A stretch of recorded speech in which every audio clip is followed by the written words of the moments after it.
হাসপাতালের করিডোরের ঘড়ির কাঁটাটা যেন এক অদ্ভুত নির্মম মন্থর গতিতে টিকটিক করে শব্দ করে চলেছে। সময় যেন কোনো এক অদৃশ্য করাল গ্লাসে থমকে গেছে।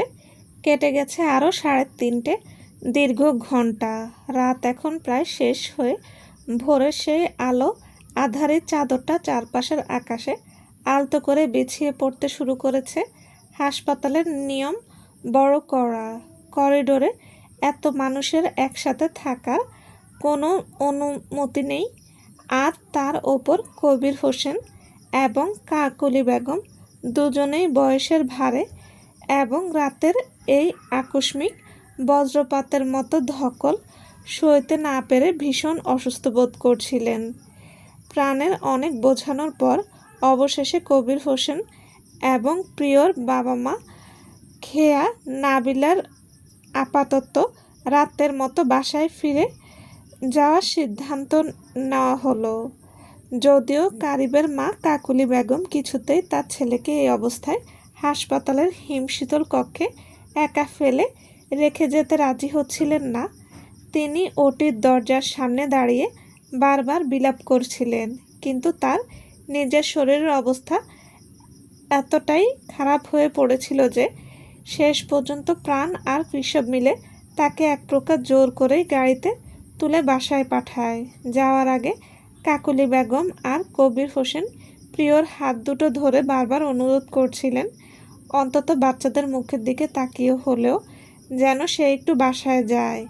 কিন্তু প্রিয়র দৃষ্টি পাথরের মতো স্থির। সে স্পষ্ট জানিয়ে দেয়, কারিবের এই অবস্থার শেষ না দেখে সে এই হাসপাতাল থেকে নড়বে না।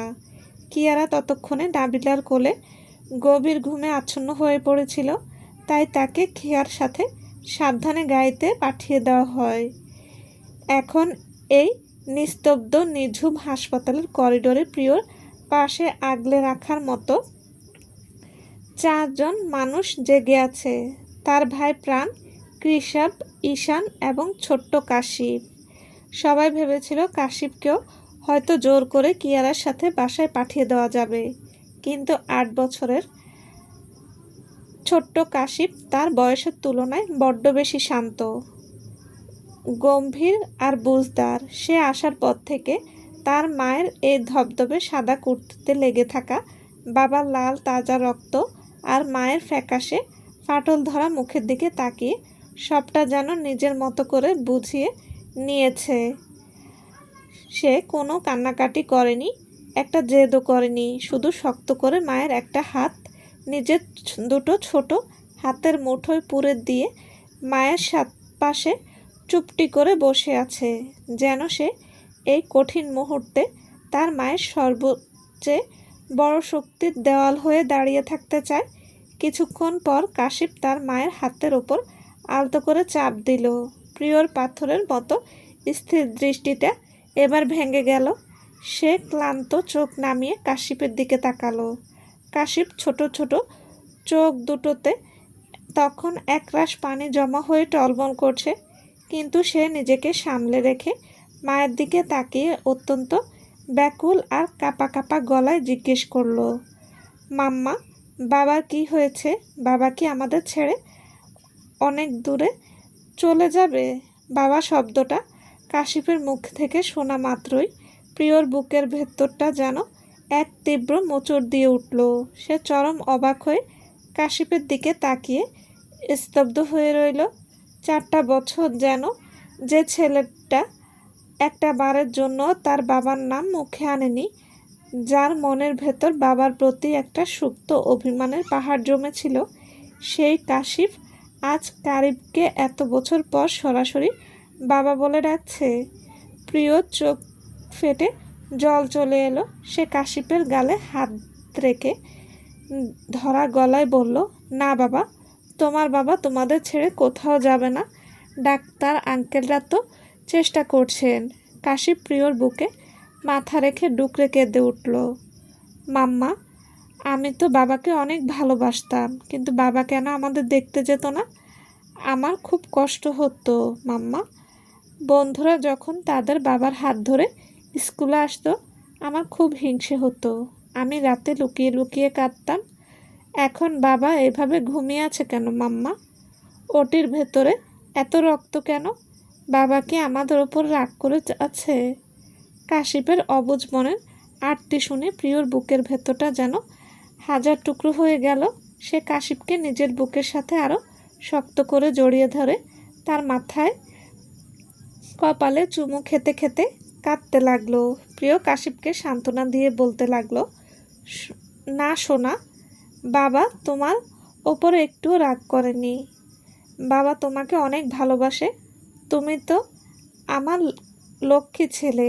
কেঁদো না বাবা, তুমি কাঁদলে যে মাম্মার ও কষ্ট হয়। কাশিপ মায়ের ওড়না দিয়ে নিজের চোখ মুছে মায়ের কোলেই মাথা রেখে চোখ জোড়া বোঝা অবস্থায় শুয়ে রইল। কিন্তু তার ছোট্ট হাত দুটো তখনও মায়ের হাতটা শক্ত করে আঁকড়ে ধরে রেখেছিল। করিডোরের অন্য এক কোণে প্রাণ আর ঈশান দাঁড়িয়েছিল। কারিবের এই জীবন মৃত্যুর অবস্থা প্রাণের ভেতরের 4 বছরের সমস্ত জেদ, রাগ আর কাঠিন্যকে এক মুহূর্তে গলিয়ে জল করে দিয়েছে। প্রাণ কফির কাপটা হাতে নিয়ে দেওয়ালে পিঠ ঠেকিয়ে এক দীর্ঘশ্বাস ফেলে ঈশানের দিকে তাকিয়ে অত্যন্ত ভারী ও অনুতপ্ত গলায় বলল, ঈশান, আজ কারিবকে ওই ওটির ভেতরে ওভাবে নিথুর হয়ে পড়ে থাকতে দেখে আমার একেবারে ভালো লাগছে না। আমি হয়তো কারিবকে একটু বেশি ভুল বুঝেছিলাম। রাগ আর জেদের বসে ওর ভেতরের যে ছটফটানি, ওর যে অনুশোচনা, সেটা আমি কোনোদিন চোখে মেলে দেখতে চাইনি। আমি ভেবেছিলাম ও হয়তো সুখে আছে, কিন্তু আজ আঙ্কেল আন্টির মুখে যা শুনলাম। ঈশান প্রাণের কাঁধে একটা হাত রাখলো। সে প্রাণের এই মানসিক অবস্থা খুব ভালো করেই বুঝতে পারছিল। ঈশান একটা দীর্ঘশ্বাস ফেলে স্লান হেসে বলল, প্রাণ, মানুষের রাগ আর অভিমান অনেক সময় চোখের সামনে একটা অন্ধকারের পর্দা টেনে দেয়।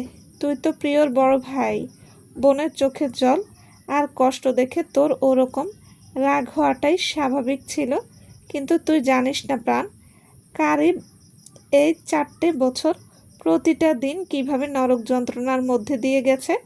আমাদের সেই পুরনো দিনগুলোর কথা মনে পড়ে, যখন আমরা 3 বন্ধু একসাথে কত স্বপ্ন দেখতাম, কত আড্ডা দিতাম।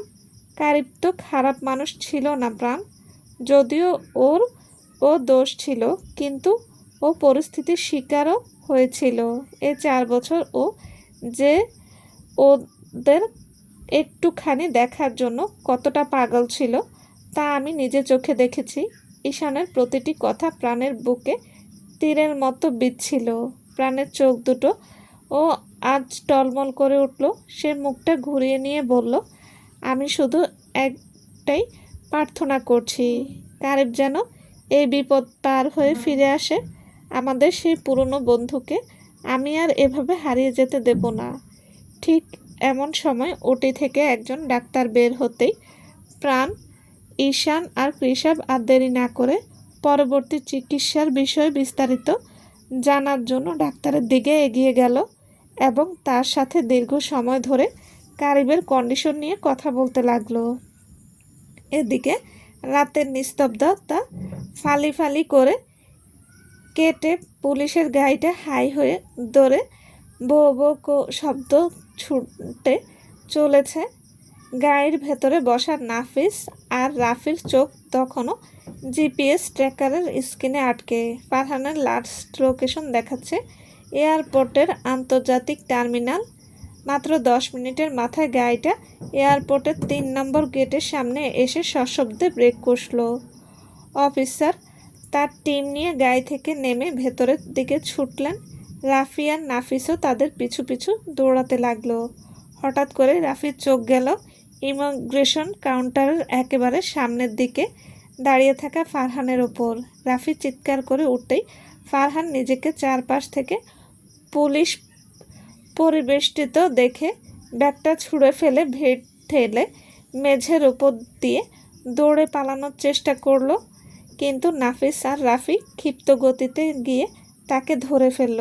ফারহান ধস্তাধস্তি করে রাফির ব্যান্ডেজ করা হাতে আবারও জোরে আঘাত করে কনুই দিয়ে পুলিশকে ধাক্কা মেরে পালিয়ে যাওয়ার জন্য মরিয়া হয়ে উঠল। কিন্তু পুলিশ অফিসাররা তাকে ধরে মেঝের উপর আছাড় মেরে ফেলে দিলেন এবং পিঠের পেছনে হাত নিয়ে তাকে হ্যান্ডকাপ পরিয়ে দিলেন। ফারহান ধরা পড়লেও তার মুখে কোনো অনুশোচনা ছিল না। পুলিশ অফিসার তাকে টেনে তুলতেই সে প্রথমে অস্বীকার করে কর্কশ গলায় বলল, আমাকে কেন ধরেছেন? আমি কোনো ফারহান নই। আপনারা ভুল করছেন। অফিসার ফারহানের চোয়াল লক্ষ্য করে কষে একটা থাপ্পড় বসিয়ে দিল। থাপ্পড়কে ফারহান ছিটকে দেওয়ালে গিয়ে লাগলো, কিন্তু পর মুহূর্তেই সে এক বিকট কুৎসিত উন্মাদ সাইকোপ্যাথদের মতো হাহা করে হাসতে শুরু করলো। তার সেই অট্টহাসিতে এয়ারপোর্টের করিডোর কেঁপে উঠল। সে হাসতে হাসতে বলতে লাগলো, হ্যাঁ করেছি, আমি করেছি, যা করেছি বেশ করেছি। কারিব এতক্ষণে নিশ্চয়ই ওপরে চলে গেছে। ওর তো মরে যাওয়াই উচিত ছিল। প্রিয়দর্শিনী শুধু আমার, তাই আমি কারিবকে দুনিয়া থেকে সরিয়ে দিলাম। এখন প্রিয়দর্শিনী আর তার সমস্ত প্রপার্টি শুধু ওই আমার হবে। হা হা হা। ফারহানের এই উন্মাদনা দেখে পুলিশ অফিসার নিজের রাগ সামলাতে না পেরে তার পেটে আরও একটা ঘুষি মারলেন এবং গালে আরেকটা চড় বসালেন। ফারহান এবার ব্যথায় কোকাতে কোকাতে মেঝেতে বসে পড়ল, কিন্তু তার মুখের সেই ক্রূর হাসিটা গেল না। সে থুতু দিয়ে রক্ত ফেলে বলল, আমাকে একা মারছেন কেন অফিসার? এই পুরো খেলার মেইন ডিরেক্টর তো অন্যজন। গুলশানের সেই নামি বিজনেসম্যানের মেয়ে সামিরা। ওই আমাকে জেল থেকে বের করেছে। ওই আমাকে টাকা দিয়েছে কারিবকে শেষ করার জন্য। কারিবের উপর হামলা করার জন্য আমাকে সব রকম যোগান ওই সামিরাই দিয়েছে। আমি তো শুধু ওর হাতের পুতুল ছিলাম। যান, এবার গিয়ে আপনারাই সেই বড়লোকের মেয়েকে ধরুন। ফারহানের মুখ থেকে সামিরার এই মলাট খোলা মস্ত বড় সত্য আর অপরাধের স্বীকারোক্তি শোনা মাত্রই অফিসার ফারহানকে হাজতে ভরার জন্য ভ্যানে তোলার নির্দেশ দিয়ে নিজের ফোর্স নিয়ে গুলশানের দিকে রওনা হলেন। হাসপাতালের করিডোরে ভোরের আলো ফুটতে শুরু করেছে। জানালার কাঁচ গলে আসা হালকা ধূসর আলোয় প্রিয়র মুখটা আরও বেশি স্লান আর ক্লান্ত লাগছিল। কাকুলি বেগম আর নাবিলা চলে যাওয়ার আগে কারিবের গত 4 বছরের যে কষ্টের কথাগুলো বলে গেছেন, সেগুলো প্রিয়র মনের ভেতর বিষাক্ত তীরের মতো বিচ্ছে। নাবিলা প্রিয়কে জড়িয়ে ধরে কেঁদে কেঁদে বলেছিল, ভাইয়া 4 বছর প্রতিটা দিন তোমাদের নাম নিয়ে কিভাবে তিলে তিলে পুড়েছে তা আমরা জানি। এই কথাগুলো প্রিয়র মনের ভেতর অনবরত ঘুরপাক খাচ্ছিল।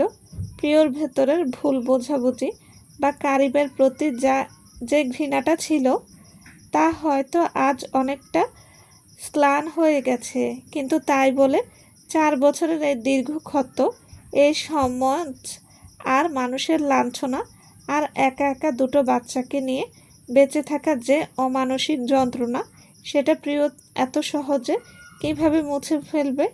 প্রিয় ভাবছে না যে সে কারিবকে কোনোদিন ক্ষমা করে দেবে, আর তার মন এটাও বলছে না যে সে তাকে চিরদিনের জন্য দূরে ঠেলে দেবে। এক অদ্ভুত অতলান্ত অভিমানের দেওয়াল তাকে আড়ষ্ট করে রেখেছে। প্রিয় একদৃষ্টিতে ওটির বন্ধ দরজার দিকে তাকিয়ে মনে মনে এক চরম দ্বন্দ্বে ভুগছিল। সে মনে মনে কারিবের উদ্দেশ্যে বলতে লাগলো, আপনি বড় স্বার্থপর কারিব।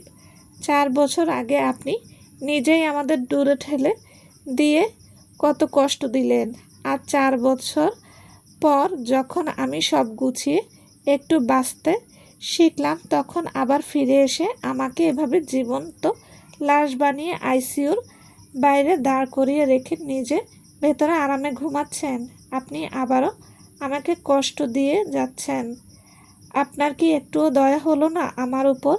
আপনার এই অপরাধের বিচার আমি কার কাছে দেব? কাশিপ তখনও মায়ের কোলে মাথা রেখে গভীর ঘুমে আচ্ছন্ন হয়েছিল। প্রিয় তার ছেলের চুলে হাত বুলাতে বুলাতে নিজের চোখের জলটা কোনো মতে চেপে রাখল। তার এই 4 বছরের অনাহারী অভিমান এই প্রচণ্ড কষ্টের রূপ ধারণ করে তার বুকের ভেতর গুমড়ে মরছিল। এদিকে রোশনি একটু আগেই হাসপাতাল থেকে বাসায় ফিরে গেছে, কিন্তু বাসায় আসার পর থেকেই তার মনের ভেতর এক অদ্ভুত অস্থিরতা আর চিন্তা দানা বাঁধছিল। সে কোনো মতেই নিজের মনকে শান্ত করতে পারছিল না। রাফির সেই ব্যান্ডেজ করা রক্তাক্ত হাতটা বারবার তার চোখের সামনে ভেসে উঠছিল। রাফি যেভাবে নিজের জীবনের ঝুঁকি নিয়ে কারিবকে বাঁচাতে গিয়ে নিজে আহত হয়েছে তা ভেবে রোশনির বুকের ভেতরটা যেন কেমন করছিল। সে ড্রয়িং রুমে বসে এক গ্লাস পানি খেলো, কিন্তু তার চঞ্চল মন কিছুতেই শান্ত হলো না।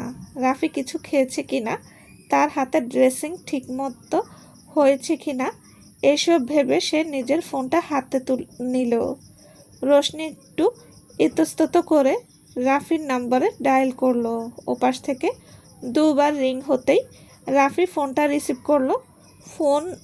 রাফি ফোন ধরতেই রোশনি তড়িঘড়ি করে ওদিকের খবরাখবর জানার জন্য জিজ্ঞেস করলো, হ্যালো রাফি, ওদিকের কি অবস্থা?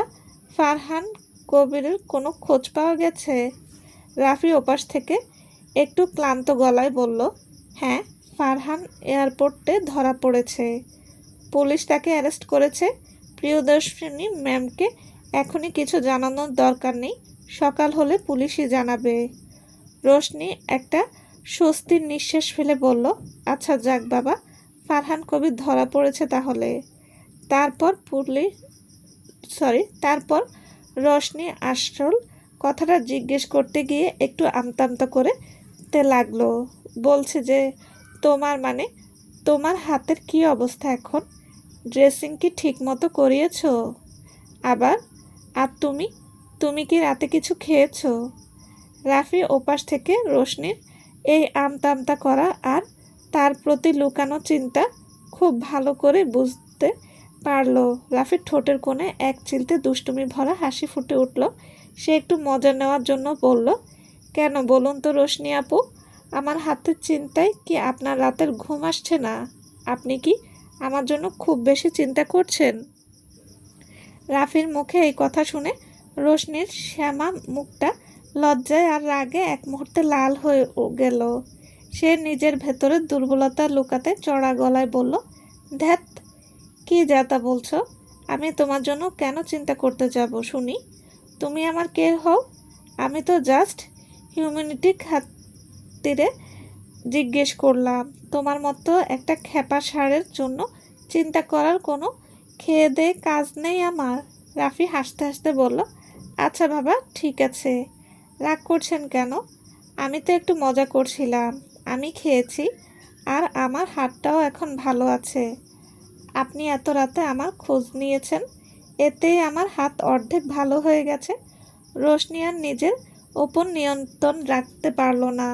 সে রাগে আর লজ্জায় মুখটা কুঁচকে বলল, বেয়াদব ছেলে একটা, মুখে মুখে বড্ড কথা বলো তুমি। রাখো তোমার ফোন। বলেই রোশনি রাগ করে খট করে কলটা কেটে দিল। কিন্তু ফোনটা কাটার পর তার বুকের ভেতর এক অদ্ভুত মিষ্টি অনুভূতির দোলা দিয়ে গেল, আর তার ঠোঁটের কোণেও এক চিলতে হাসি ফুটে উঠল। গুলশানের সেই বিলাসবহুল ফ্ল্যাটের সামনে পুলিশের গাড়িগুলো এসে থামতেই চারপাশের পরিবেশ থমথম করে উঠল। তদন্তকারী অফিসার লেডি পুলিশদের সাথে নিয়ে সামিরার ফ্ল্যাটের দরজার সামনে গিয়ে বেল বাজালেন। সামিরা তখন ঘরের ভেতরে নিজের সুটকেস গোছাচ্ছিল। বেলের শব্দ শুনে সে বিরক্ত আর আতঙ্ক নিয়ে দরজা খুলতেই পুলিশকে দেখে সামিরা উল্টো ধমকে সুরে অহংকারী গলায় বলল, হোয়াট ইজ দিস ননসেন্স? আপনারা মাঝরাতে একটা মেয়ের ফ্ল্যাটে এভাবে পারমিশন ছাড়া আসার সাহস পান কি করে? আপনারা জানেন আমি কে? আমার বাবা এই শহরের কত বড় বিজনেসম্যান তার ধারণা আছে? আমি আপনাদের নামে মানহানির মামলা দেব। আপনাদের চাকরি খেয়ে নেব আমি।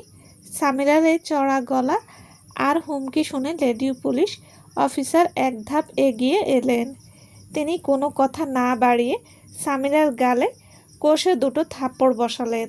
থাপ্পড়ের চোটে সামিরার মাথার চুলগুলো মুখের ওপর এসে পড়ল এবং তার সমস্ত দম্ভ আর অহংকার এক মুহূর্তে মাটিতে লুটিয়ে পড়ল।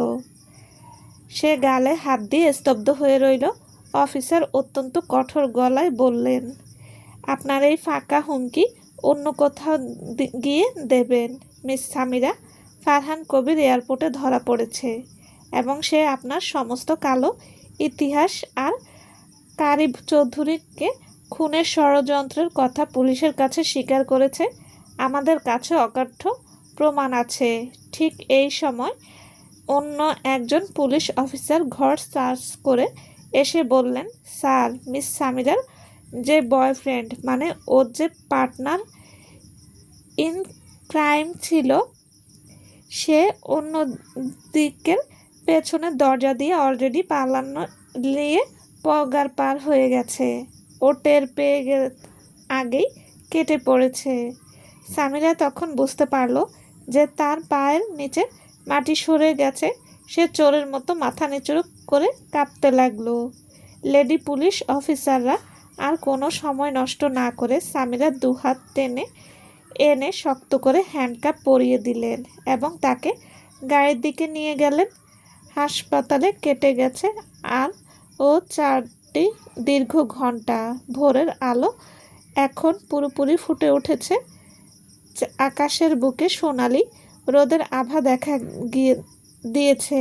প্রিয়দর্শিনী এতক্ষণ ধরে আইসিইউর বাইরের চেয়ারে বসে বসে অনবরত মনে মনে আল্লাহর কাছে দোয়া করছিল আর কারিবের সুস্থতা কামনা করছিল।